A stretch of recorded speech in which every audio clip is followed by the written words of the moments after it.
চিরুল চিরুত পদ কমলং শ্রীগুরুং বৈষ্ণবাংশ শ্রীরূপং সাগ্রজাতং সর্বগণ রঘুনাথ নিমিতং তং সজীব সাদ্বৈতং সাবধূতং হরিজন সহিতং কৃষ্ণ চৈতন্যদেবং শ্রী রাধা কৃষ্ণ পাদং সহগণ ললিতা বিশাখা নিতাংশ কৃষ্ণায় গোপীনাথায় মদন মোহনায় মদিসা প্রাণনাথায় গোবিন্দায় নমো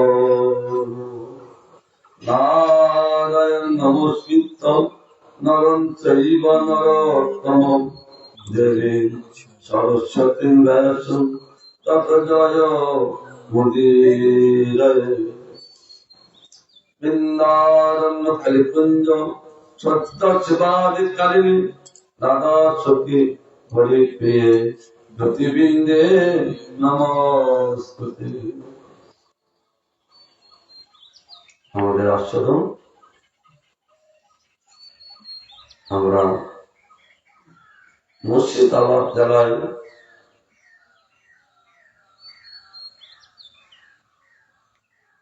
কাজীপাড়ায় আমরা বসে গোবিন্দের কথা আমরা আস্বাদন করছি।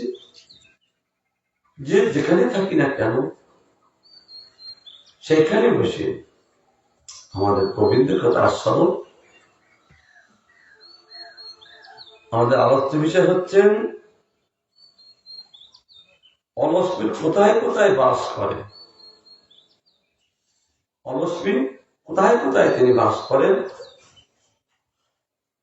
পরমপুরা ব্রহ্মখণ্ডের সংবাদে ব্রহ্মখণ্ডে বলছেন সৌম্য ঋষি সুতগোস্বামী পাঠ বলছেন, তিনি বলছেন সমুদ্র মন্থন বর্ণিত আছেন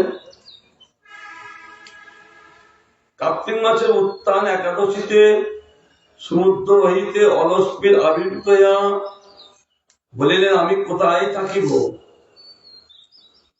কার্তিক মাসে উত্থান একাদশী তিথিতে, অর্থাৎ ভগবান 4 মাস শয়ন করার পরে তারপরে কার্তিক মাসের লাস্টে উত্থান করে যখন ওঠেন সেই সময় সমুদ্র মন্থন হয়েছে। সমুদ্র মন্থন করতে করতে অলক্ষ্মী আবির্ভূত হইয়া বলিলেন আমি কোথায় থাকিব, আমার বাসস্থান নির্ণয় করো।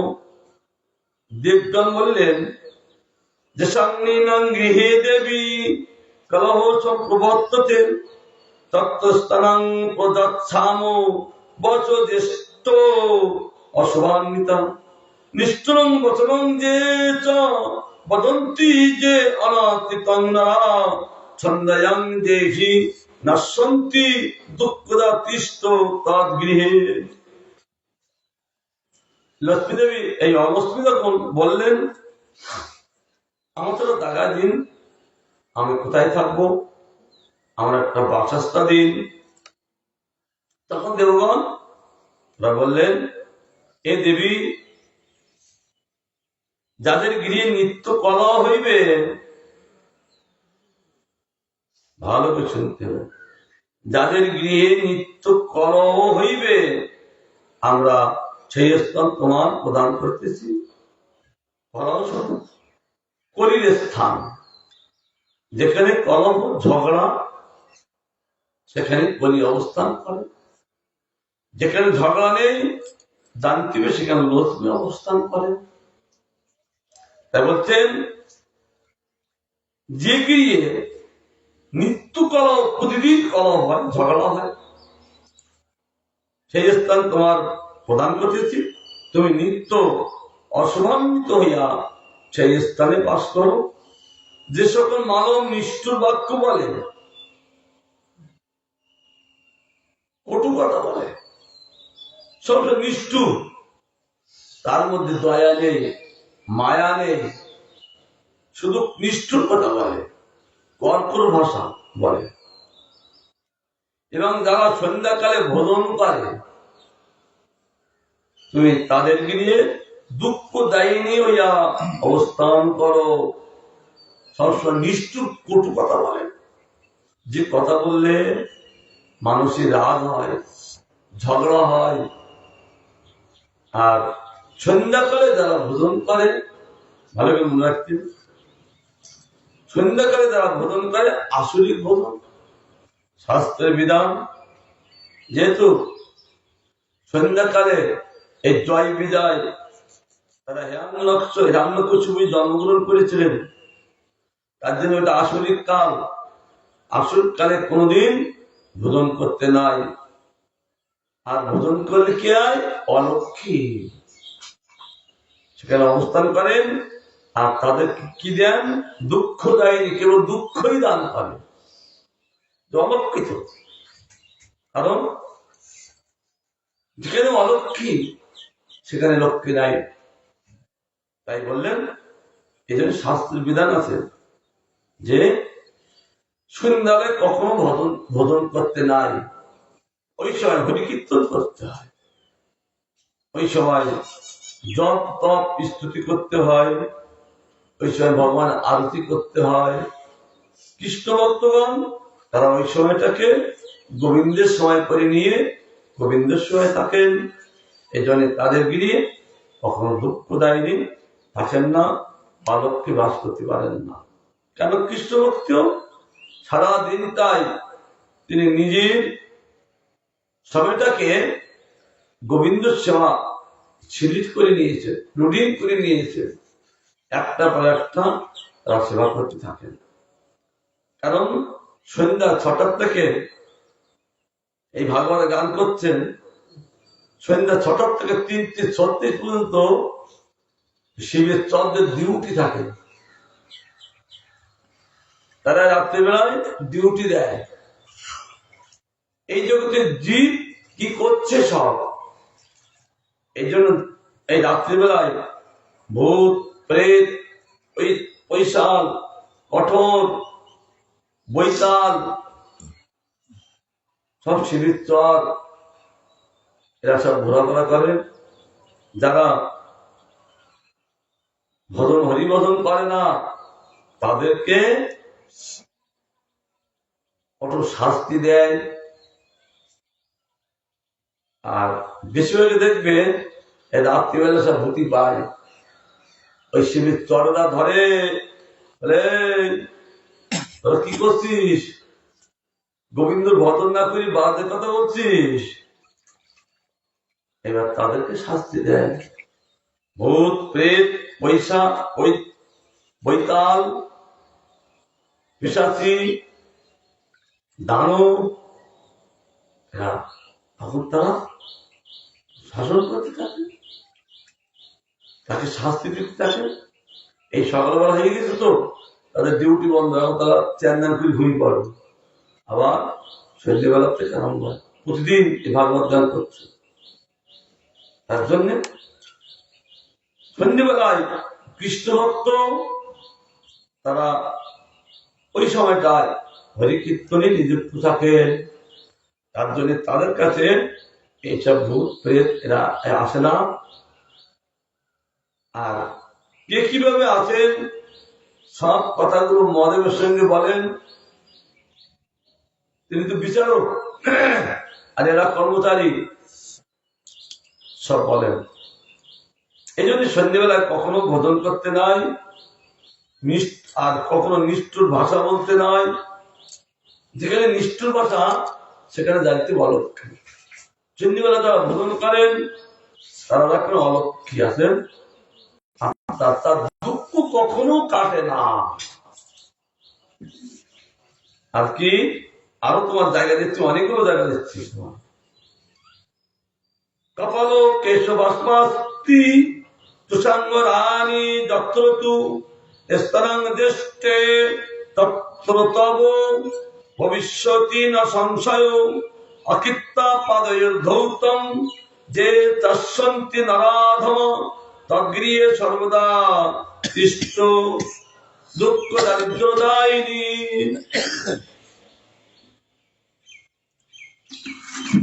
কপাল, কেশ, ভস্ম, অস্থি, অঙ্গার, রাশি যথায় বর্তমান সেই সেই স্থান তোমার বাসত্ব নির্গত হইল।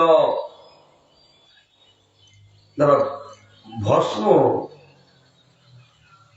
আর তার অঙ্গার শব্দের অর্থ হল কয়লা দিয়ে যারা ব্রাশ করে। কেশ খুলি রাখেন, অস্থি চামড়াগুলো যারা পরিষ্কার করে না,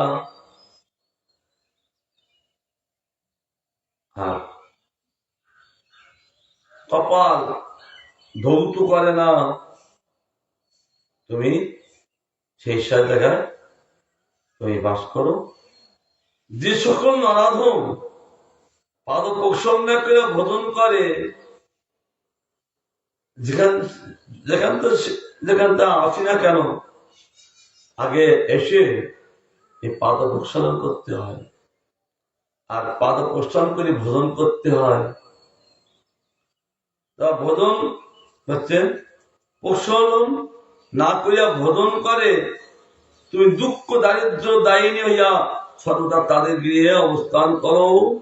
তারা পাদ প্রক্ষালন করে না করে যারা ভোজন করেন, তুমি তাদের গৃহে থাকো। আর চিরদিনের জন্য দুঃখ দারিদ্র অভাব অনটনী ইয়া তুমি যাদের গৃহে থাকো।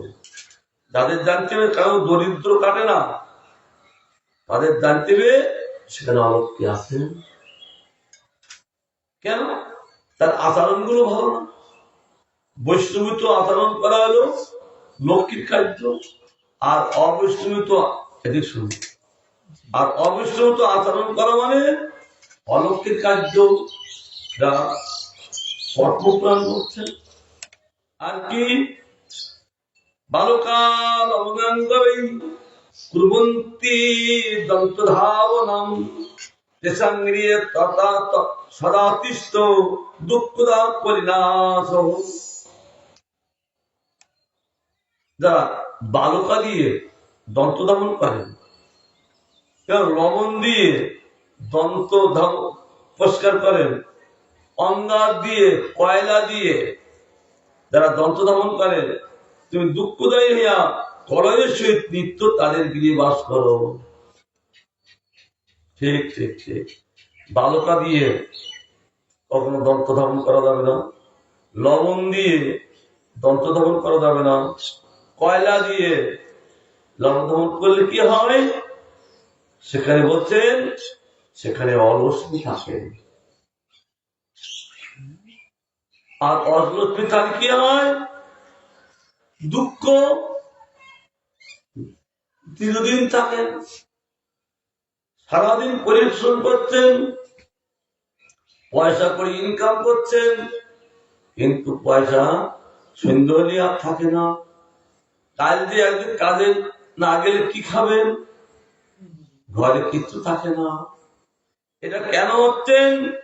জানতে হবে সেখানে অলক্ষ্মী আছে। এবার যেখানে পয়সা করে নেই, সংসার চালাতে পারেন না, সেখানে কলহ থাকে, ঝগড়া করতে থাকেন। এরকম একটা ঝগড়া স্ত্রী সবসময় করতেন, কিন্তু সেই ব্যক্তি তিনি আর সইতে পারলেন না। উনি তখন মহাদেবের আরাধনা করলেন। মহাদেব তার সন্তুষ্ট হয়ে 3টি বর দিয়েছেন। তুমি যা চাইবে তাই তুমি লাভ করতে পারবে। এবার স্বামীটা তপস্যা করে এসে বলছে, তুই আমাকে আর ঝগড়া করবি, আমার সঙ্গে ঝগড়া করবি না। কাকে বলছেন? ওনার স্ত্রীকে। আমার সঙ্গে ঝগড়া করবি না, কারণ আমি 3টি বর নিয়ে এসেছি। বলছে তুই যা চাইবি তাই তুই পাইবি। সঙ্গে সঙ্গে মুন্ডু চাই, আর বলার সঙ্গে সঙ্গে ছিল একটা মুন্ডু, এখন 100টা মুন্ডু, আর 100 মুন্ডু দিয়ে পুড়িয়ে গালি সে স্বামীকে। এত গালি দিচ্ছেন যে সইতে পারছে না, বলে কি হলো। এবার স্বামীরা বলছেন আমি কি করে সইব, তার জন্য তিনি বলছেন একটা মুন্ডু চলে যাক। আর যখন মুন্ডু চলে যাক বললেন, তখন ওই সেই স্ত্রীর নিজের মুন্ডু চলে গেল। এখন কি থাকলো? ধর থাকলো। এখন বলছে তাহলে আমি একে সংসার করবো কি করি? যে বললো মুন্ডু চলে যাক, সব মুন্ডু চলে গেল। এখন দেহ দেখি সংসার কাজ করতে পারবে না, মুশকিল। যে 2 বার চলে গেল। এবার বলছেন আগের যে মুন্ডু ছিল সেই মুন্ডুরা আবার আসুক, আবার সেই মুন্ডু এসে গেল, আবার সেই স্বামীকে ঝগড়া করতে লাগলো। হায়াত 3টি বর কাজে লাগাতে পারি, স্বীকৃতি নাই। যে তো যে গৃহে কলহ থাকে অন্য কিছু থাকে না, নষ্ট হয়ে যান। 3টি বর যদি তিনি ধন সম্পদ চাইতেন বা হরিভক্তি চাইতেন তাই লাভ করতেন, কিন্তু কপালে থাকা চাই। কপালে যার যেটুকু সেইটুকু পাবে। কেমন দরিদ্র, সংসার চালাতে পারছেন না, তিনি চলেছেন দুঃখের সহিত। এখন কি করবে? যাচ্ছে যেতে দেখেন পথে একজন ছিল দেখা, তিনি দ্বারপাল, তার সঙ্গে সব কথাগুলো নিবেদন করলেন যে আমি এরকম ঠিক মতো সংসার চালাতে পারছি না, দুঃখ যাচ্ছেন না, এখন আমি কি করি? তখন বললেন দেখো তুমি আমার ঘরের মধ্যে ঢুকবে, তবে 3টি ডাক দেবো, তোমার কিন্তু চলে যাচ্ছে, না হলে তোমার অ্যারেস্ট হবে। ঠিক আছে, যাও ঘরে ঢুকো। তিনি ঘরের মধ্যে ঢুকলেন, দেখছেন শুধু 10 পয়সার বস্তা, তারপর দেখছেন 1 টাকার বস্তা, তারপর আবার একটু ভিতরে দেখলেন এবার নোট, 500 টাকার নোট, তারপর একটা ভিতরে গেলেন 1000 টাকার নোট, তারপর একটু ভিতরে গেলেন 2000 টাকার নোট। কেন? ও কোনটা দেখে কোনটা নেবে কোনো বিচার করতে পারছেন না, দেখিয়েছে মানে পাগল করা হয়ে গেছে। সঙ্গে সঙ্গে একটা ডাক আসলো, খালি করা থাকলো 2টো। এখন বলছে আর একটু ভিতর দিয়ে দেখি, সেখানে গিয়ে দেখেন সব সাজানো। কি আছেন সেখানে? আছেন সোনা, রূপা, হীরা, মুক্তা, দামি দামি জিনিস। এবার সঙ্গে সঙ্গে আর একটা ডাক আসলো, তারপর বলছেন এবার লাস্টে দিয়ে দেখি, লাস্টে তো শেষ হচ্ছে না, সেখানে আগে জহর, 7,000 ধন, এক মানি, সবচেয়ে দাম বেশি মণিমাণিক্য, জীবনে যা দেখিনি সেই সব দেখলেন। সঙ্গে সঙ্গে আর একটা ডাক আসলো, তাহলে চলে গেল 3 ডাক। তাড়াতাড়ি বেরিয়ে আসার সময় ওই 10 পয়সার বস্তা থেকে 1 মুঠো নিয়ে বেরিয়ে আসবে। গুনি দেখে 90 পয়সা। 1 টাকাও হলো না। আমাদের কপালটা ওই দেখো, দেখে বলে পড়া কপাল। এত সুন্দর ব্যবস্থা ভগবান করে দিলেন, কিন্তু যার কপালে যা থাকবে তাই সেটা পাইবে, অন্যটা তার পাবে না। তাই বলছেন এই জন্য দুঃখ, সেখানে কলয়ের সহিত নিত্য তাদের গৃহে বাস করেন অলক্ষ্মী বাসস্থান। যেখানে কলহ দেখবে সেখানে অলক্ষ্মী বাসস্থান। তা গৃহ হোক আর মঠে হোক, গৃহ হলুক আর মঠ হোক, মঠ কলহ আছেন অলক্ষ্মীর বাস। মন মন্দিরে অলক্ষ্মী থাকেন কেন? সেখানে অলক্ষ্মী থাকার কথা না। সেখানে নিত্য সেবা পুজো হচ্ছেন গোবিন্দের। তারই জানতে হবে মঠে থেকেও মঠের সেবা পুজো হচ্ছে না, তার জন্য কলহ চলছে জমি জায়গা নিয়ে। তার জন্য সেখানে থাকেন কে? অলক্ষ্মী। আর কি চত্রাংশি পলং শিষ্টং যে খাদন্তি নারাধমা গেতে চং তবস্থানং দেশতে অনুষাও দায়িনী তিষ্টপিষ্ট মলাবং যে জনং পুতিকাদলং কলম্বুকং পটল পলাণ্ডুকং যে খাদন্তি পাপ বুদ্ধয় ত্রিসঙ্গে তবস্থানাং ভবিষ্যতি ন সংশয়। যারা ছত্রাকার, অর্থাৎ আমরা বলি ব্যাঙের ছাতা, তাকে বলি পাতাঙ্ক,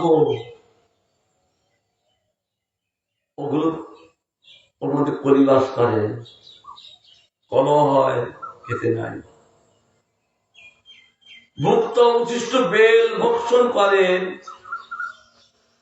বেল থেকে সব নেমাই গেছে, আবার সেটা ভক্ষণ করা মানে সেখানে কলস দায়নি, আর তার পাপ থাকে, সেটা গ্রহণ করতে নাই।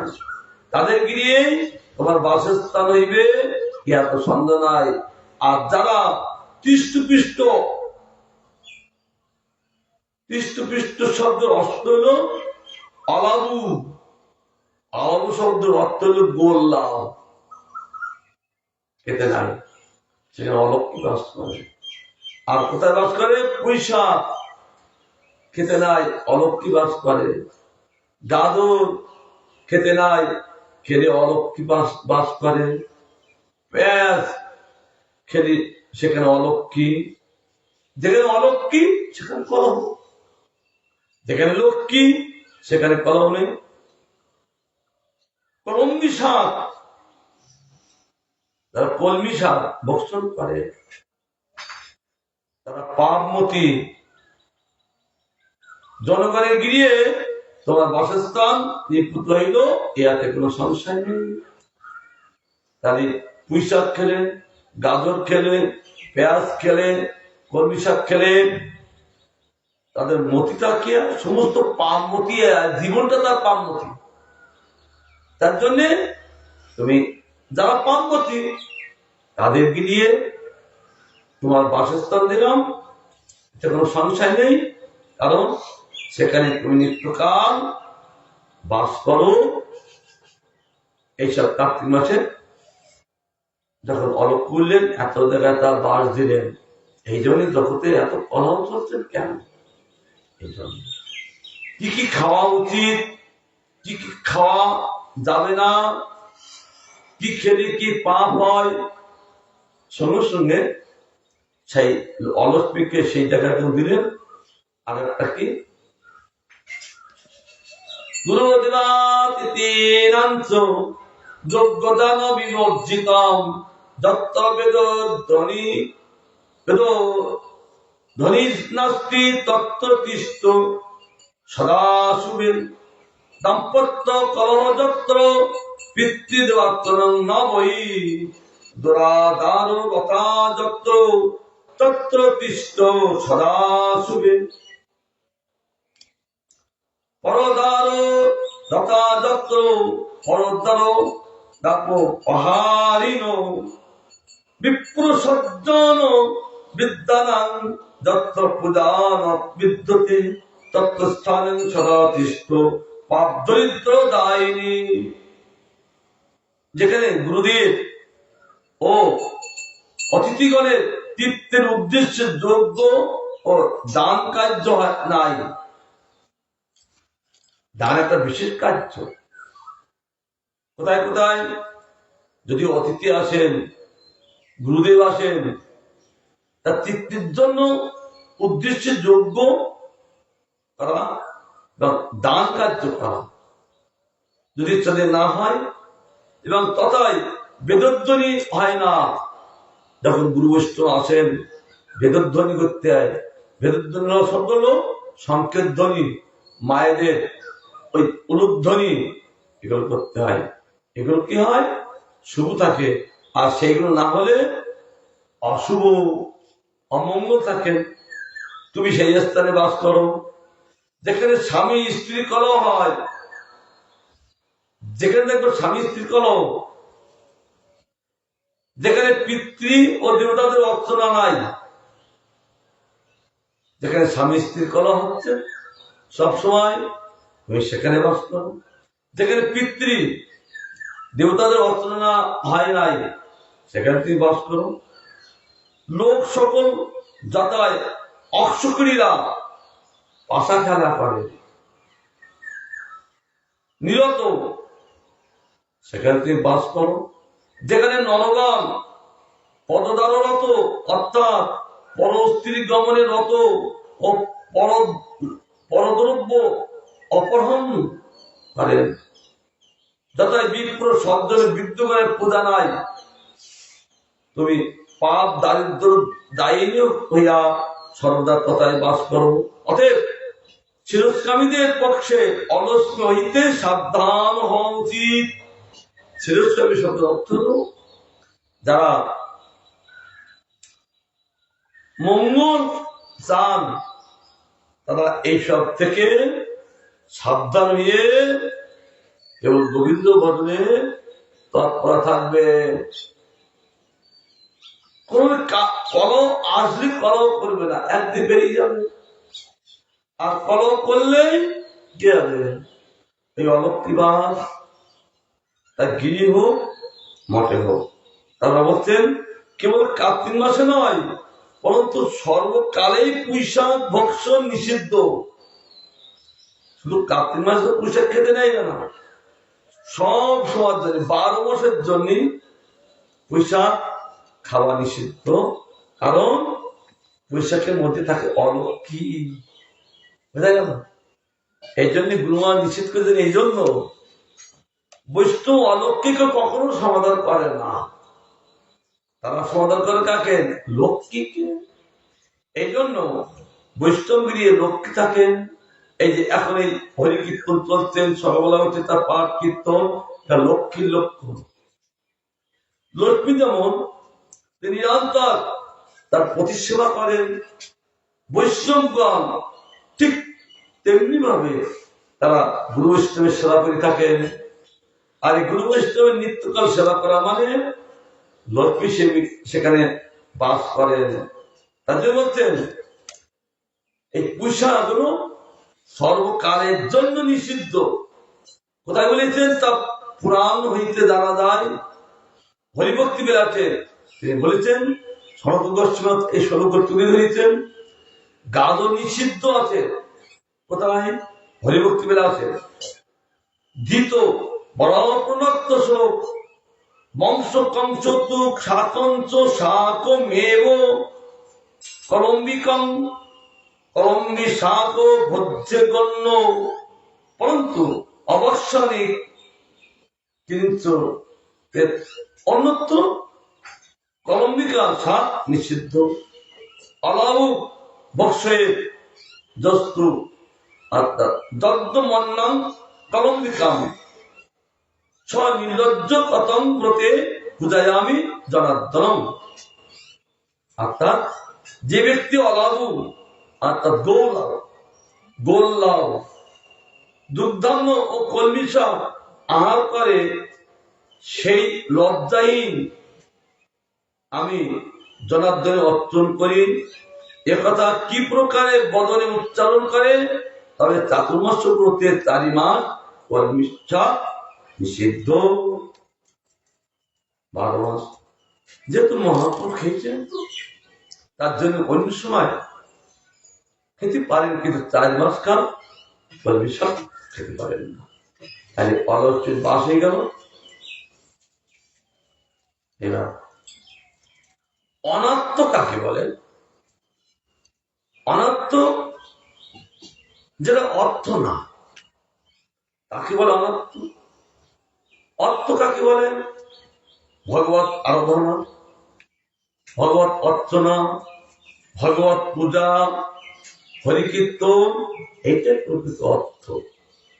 আর সেইটা বাদ দিলে সব অনর্থ, মানে সব অর্থই না। সেখানে বলছেন ছাত্র বৈরী রণত্ব দুঃখ জনির অবিষ্টহা। পরমাত্ম রূপ ছাত্রের শত্রু অর্থাৎ বিরোধী উপকার করে না। কারণ উপকার করছেন, উপকার করতে করতে যখন ছাত্রের একটু হারিয়ে যাচ্ছেন, তখন বিরোধিতা করেন ও অন্যতা কারকেই অনর্থ বলে। যেটা করা উচিত সেটা না করে অন্যতা করার নাম অনর্থ। বোঝা গেল কি বললাম? যেটা করা উচিত, গুরু বৈষ্ণব বললেন তুমি এটা করবে, এটা করবে না, তার কথা না শুনে সেইটাই করা, এজন্য তার নাম অনর্থ। গুরু বৈষ্ণব যেটাই বলেন সেটা অর্থ। তার দুঃখজনক ও অবিষ্টঘাতক। অন্যটা করলেই সেটা কি হবে? নিজের দুঃখ কথা বলে না, নিজের দুঃখ নিজে টেনে নিয়ে আসা। গুরু বৈষ্ণব যে বিধান দিয়েছেন, সেই বিধানের গুলো না চলা অনর্থ কার্য। তার জন্য সেখানে দুঃখ থাকে। মায়া ও মায়ের সংসারে দাসত্ব অনর্থবান্ধব। যারা মায়ের জগতে থেকে সংসারের দাসত্ব যারা করেন, তারা অনর্থযুক্ত। কারণ তারা তো নিত্য দাসত্ব, ভগবানের দাসত্ব, কিন্তু তাকে দাসত্ব না করে তাকে দাসত্ব করে, মায়ার দাসত্ব করে, তার জন্য অনর্থ। কতগুলো ব্যাখ্যা করছে না, কারণ তা স্বরূপ বিরোধক, অর্থাৎ অপকারক, যশহারক, জনিত দুঃখদায়ক, স্বরূপানন্দ নিত্যানন্দ বিদারক, জন্মান্তরবাদ নায়ক, মোক্ষদান, অর্থাৎ কিলক ক্ষীর পরিযায় ও বিলম্বনা বিধায়ক পক্ষে কৃষ্ণ দাসত্বই সার্থক পরমাত্মা সংগ্রহ। একমাত্র কৃষ্ণ দাসত্বই প্রকৃত সার্থক, জীবনে ধন্যতা। সে ধন্যতাটা লাভ হবে কি করে? কৃষ্ণ দাসত্ব করলেই তখন আর অনর্থ থাকেন না, পরবর্তী স্বার্থ হয় আর পরমাত্ম হয়। যে দেবার সেবার দ্বারা গোবিন্দ প্রসন্ন হন, সেটা পরমাত্ম শ্রেষ্ঠ অর্থ। আর গোবিন্দের বিরোধ আচরণ হইল অনাত্মযুক্ত, সেটা দুঃখ আসে। এই জন্য কথা বলে নিজের দুঃখ নিজে টেনে নিয়ে আসা, অন্যকে দুঃখ দিতে পারেন না। আমরা একে বলি ও আমাকে কষ্ট দিচ্ছে না, হয়তো আমি কোনো জন্মে না পুরো জন্মে কারো কষ্ট দিয়েছিলাম, তার জন্য আমি এই জন্ম কষ্ট পাচ্ছি। এটা কে বলেছিলেন? চতুর্থ স্কন্ধে সুনীতি বলেছিলেন ধ্রুবকে, যে ধ্রুব তুমি দুঃখ করো না,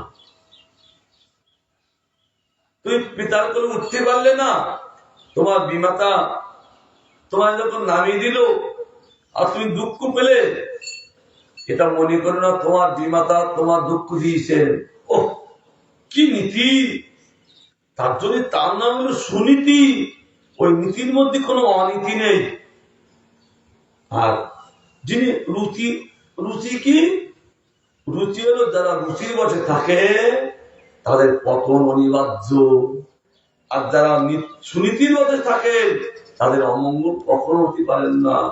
তাই একথা ধ্রুবের মা বলেছিলেন যে আমরা মনে করি ওই অন্য লোক আমাকে দুঃখ দিচ্ছেন, আমার জমি জায়গা কাড়ি দিচ্ছেন,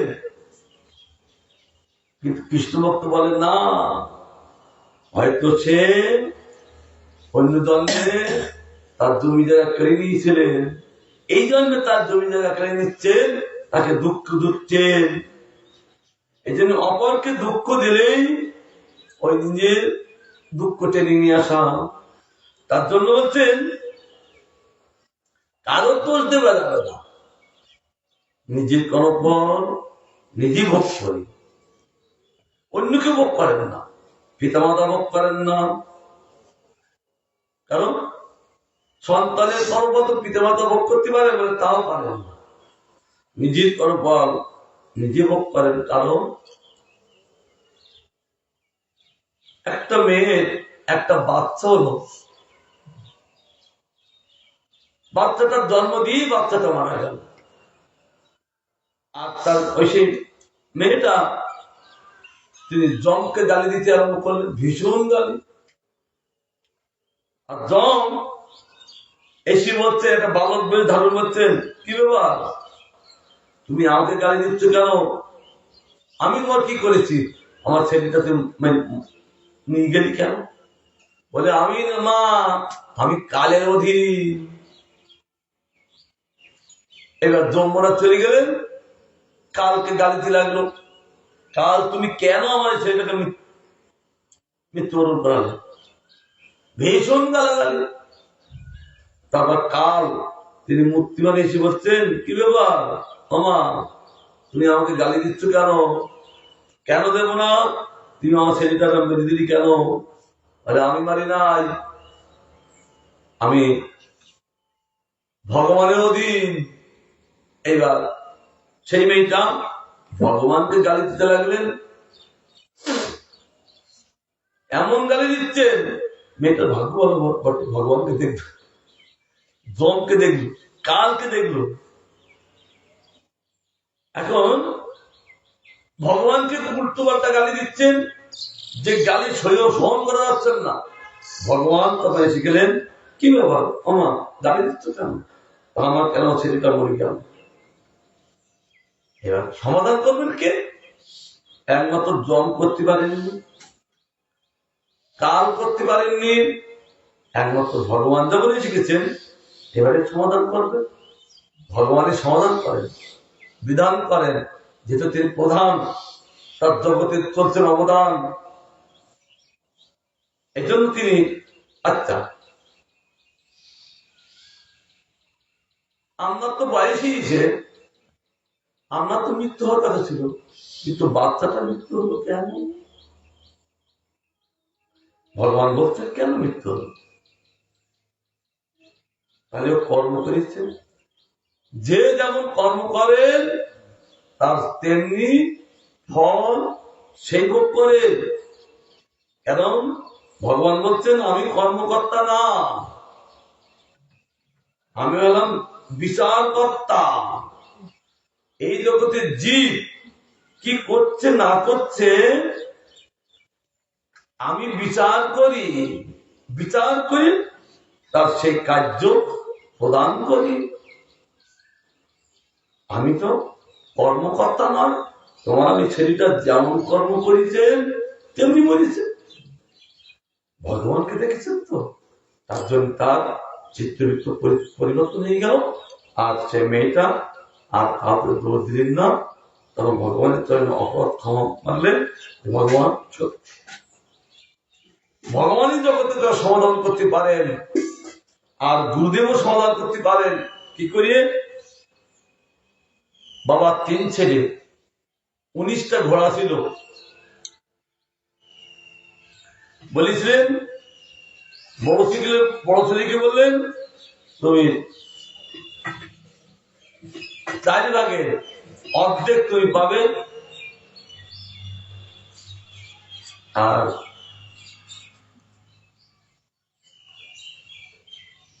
না, বলছেন 19টা ঘোড়া আছে, বললেন তুমি অর্ধেক পাবে। তারপর মেজ ছেলেকে বললেন তুমি 4 ভাগের 1 ভাগ পাবে। আর ছোট ছেলেকে বলেন তুমি 5 ভাগের 1 ভাগ এই ঘোড়া পাবে, তোমরা এটা তুমি ভাগ করে নিও। বাবা চলে গেলেন। এবার বাবা সব কাজ করলেন। এবার ঘোড়া ভাগ হবে। 19টা ঘোড়া কি ভাগ করা যায়? বলি যে অর্ধেক নীতি বড় ছেলের, এখন তাহলে কটায় 19টা 9:30 হয়, তার ঘোড়া ভাগ কাটা যায় না। হয়তো অন্য কোনো সবজি এলে অর্ধেক কচু ভাগ করে নিলাম, কিন্তু ঘোড়া অর্ধেক কি ভাগ করবে? তার জন্য বলছেন যে এই মেজো ভাই তুমি আমাকে 10টা দাও, তাহলে আমার অর্ধেক হয়ে যাবে। তুমি অর্ধেক ছেড়ে দাও। মেজো ভাই বলছেন না, তুমি অর্ধেক ছেড়ে দাও, তুমি 9টা নাও আর আমার কটা দাও, আমার 5টা দাও। 9 আর 5 করো।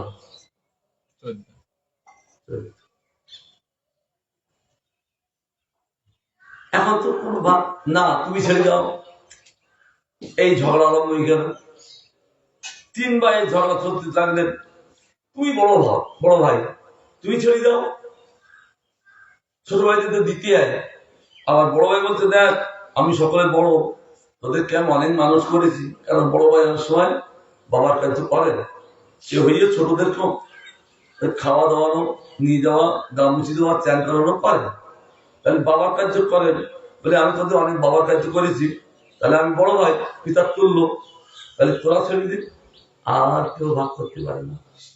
এমন সময় বলছে ওহো আমার বাবার একটা গুরুদেব আছে, সে বাবার গুরুদেবের কাছে গেলে আমাদের ভাগ করে দিন। আমরা 3 ভাই কেউ ভাগ করতে পারছি না 19টি ঘোড়া। এবার কোনো ব্যাপার নাকি। তখন গুরুদেব তার একটা ঘোড়া ছিল, সেই ঘোড়াটা তার মধ্যে দিলেন, যে কটা হলো 20টা। এইবার অর্ধেক দিলেন বড় ছিলেন, আর বলেছিলেন 4 ভাগের 1 ভাগ 5টা দিলেন মেজো ছেলেকে। আর ছোট ছেলেকে বলেছিলেন তোর 5 ভাগের 1 ভাগ, 4 5 20, তাহলে কটায় 4টি ওকে দিলেন। আর নিজের ঘোড়া নিজে নিয়ে চলে গেলেন। ভাগ করতে কোনো কষ্ট হলো না, কারণ সবকিছু সমাধান গুরুদেব করতে পারেন, বৈষ্ণব করতে পারেন, আর ভগবান জীবের সমস্ত সমাধান করতে পারেন। কারণ এই জগতের সমাধান করতে আর জগতে কেউ নেই, একমাত্র ভগবান। আকে গুরু বৈষ্ণব তারা সমাধান করতে পারেন। তার জন্য বলছেন এই জন্য বলছেন কৃষ্ণ দাসত্বই সত্যকত পরমাত্ম সঙ্গ। যারা কৃষ্ণ দাসত্ব তাদের একমাত্র পরমাত্ম শ্রেষ্ঠ অর্থ। যা অর্থ নয়, যা অর্থের বাধক বা ঘাতক বা নাশক, তাকেই বলে অনর্থ বলা হয়, যেটা প্রকৃত অর্থ না। এবং অর্থের বাধক বাধা দেয় আর ঘাতক নাশ করেন, তাকে বলে অনর্থ। ভালো বলে সুন্দর ব্যাখ্যা করতে, তাকে বলে অনর্থ। অর্থ মানে কি? অর্থ মানে প্রয়োজন ধন, আর অনর্থ শব্দের অপ্রয়োজন, সেটা ধন না। তার অর্থ মানে প্রয়োজন কি? ভগবান তিনি শ্রেষ্ঠ ধন। এই ধন পেলে কোনদিন কারো দুঃখ আসে না, নিত্যকাল ধনী হয়। আর শ্রবণ কীর্তন দ্বারা তিনি ওই ধনটাকে বর্ধন করতে থাকেন। কৃষ্ণ ধন কারণ এই জগতের ধন নষ্টই যান, কৃষ্ণ ধন কখনো নষ্ট হয় না। তার জন্য বৈষ্ণবগণ তারা এই জগতের ধন পেলেও তারা সুখী হন না, কারণ তারা কৃষি থাকেন, তারা নিত্যকাল কৃষ্ণ ধনে ধনী হয়ে তারা জীবনযাপন করেন। এই জন্য বলছেন রাধা গোবিন্দ হল বৈষ্ণবদের ধন। তার জন্য তারা এই জগতের ধন পাওয়ার প্রত্যাশী না, যেহেতু তারা রাধা গোবিন্দ ধনে ধনী। যশোদানন্দন গোপী প্রাণ ধন বৃন্দাবন ধন গোপাল শ্যাম। সে ধনকে যে যশোদানন্দ গোপীদের প্রাণ, আর তিনি গোপাল, তিনি গোবিন্দ। তাকে আরাধনা করলে, তাকে লাভ করলে, আর এই জগতের বস্তুর লাভ যা কিছু আছে তাদের এই বিষয়ে ছন্দ থাকে না। গোবিন্দকে লাভ করলে আর কোন জিনিস লাভের প্রয়োজন থাকে না, কারণ গোবিন্দ হলো লাভের বস্তু। এই জন্য বৈষ্ণবগণ সেই ভগবানকে লাভ করেন কি করে? ভগবান যে সেবা দিয়েছেন সেই সেবা দ্বারাই তারা ভগবানকে লাভ করেন। এই সকালবেলা উঠে চান্দান করে, তিলকান্নি করে গোবিন্দের জাগানো, এই কীর্তনাদি করা, এই শ্রবণ কীর্তন করা, এটা হলেন গোবিন্দের ধন পাওয়ার উপায়। এই জন্য বৈষ্ণবগণ তারা জগতের কার্য ছুঁয়ে দিয়ে তারা একমাত্র সেই ভগবানের আরাধনা করে থাকেন। অর্থ অনেক বিষয়ে হইলেই পরমাত্ম প্রকৃত অর্থবাচ্য। এই অর্থ অনেক হইলাম, কারণ অর্থ জোগাড় করতে করতে যেন অনেক হয়, আর সেটা হচ্ছে প্রকৃত অর্থবাচ্য, স্বীকৃতি বাচ্য।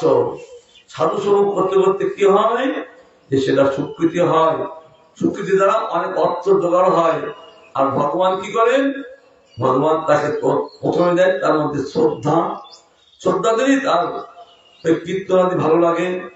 যখন কীর্তনাদি ভালো লাগে, আবার সাধু তাদের বসতে ভালো লাগে, সাধুর সঙ্গে কীর্তন করতে ভালো লাগে, কর্তার বাজাতে ভালো লাগে।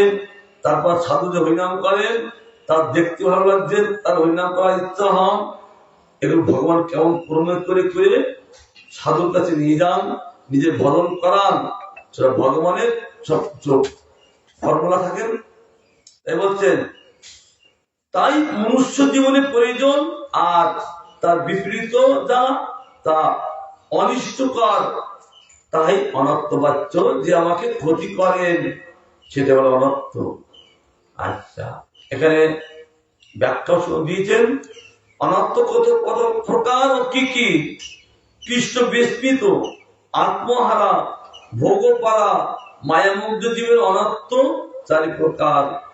সেটা এগুলো আমাদের হরিভক্তির আয়না ভদ্রদর্শ বক্তব্যটা তুলে দিয়েছেন। হৃদয় দুর্বলতা, অপরাধ, অসন্তৃষ্টা, তত্ত্ববিরোধ, এই হলো 4 প্রকার আমাদের অনর্থ, অপরাধ। আর এই অপরাধ থেকে আমাদের কি আসেন? সমস্ত অনর্থ সিদ্ধান। প্রকৃত যারা অর্থ না, সেই অনর্থ সিদ্ধান কি? মায়া মুগ্ধস্য জীবস্য গেলে অনর্থ চতুর্বিধ, বিদ্যাবলাঞ্চ পরাধ, অসতৃষ্ণা তত্ত্ববিভ্রম।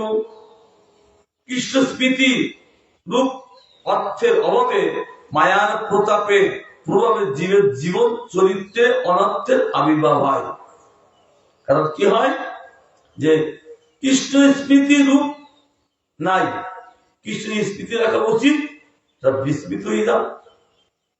আর হওয়ার সঙ্গে সঙ্গে মায়ার প্রতাপে আর প্রভাবে জীবের চরিত্রে তখন অনাত্মের আবির্ভাব হয়। যেটা প্রয়োজন নাই অন্যটায় আসলেই অনাত্ম। যেরূপ সাধু সঙ্গীর কর্তব্য জ্ঞানের অভাবে, মনোধর্মীদের স্বভাবে নানা প্রকার অবান্তর অবাঞ্ছনীয় বিচার দেখা যায়। পূর্বোক্ত অনর্থগুলি 4 প্রকার। চারি প্রকারে বিভক্ত ইয়া 16 প্রকার ইয়া থাকে, সেটা বিভিন্ন বিচারে আমাদের কাছে তুলে ধরে জীবকে শিক্ষাদান করা। কারণ জীব শুধু অনাত্ম জগতে আছেন, এই জগতে অনাত্ম জগৎ, এই অনাত্মগুলো কাটবেন কি করে, তার জন্য শাস্ত্রে প্রমাণ দিয়ে কি কি অনাত্ম সেগুলো আমাদের সামনে দেখিয়েছেন। কারণ যতদিন পর্যন্ত এই অনাত্ম না যাবে সে ব্যক্তি পরমাত্ম লাভ করতে পারবেন না। আর যখনই অনাত্ম চলে যাবে, চিত্তে যখন বিক্ষেপে চিত্ত যখন তিনি বুঝতে পারবেন বিবেক দ্বারা, তখন সবকিছু ছেড়ে দিয়ে তিনি তখন কৃষ্ণ ভজনে তৎপরতা হয়ে যান। আর তখন অনাত্ম থাকেন না, সে নিরন্তর গোবিন্দ ভজনে তৎপরতা থাকেন। এই বলে আমি বিশ্রাম দিচ্ছি। বাঞ্ছা কল্পতরুবর্ষ কৃপা সিন্ধু বেবচ পতিতানাং পাবনেভ্যো বৈষ্ণবেভ্যো নমো নমঃ।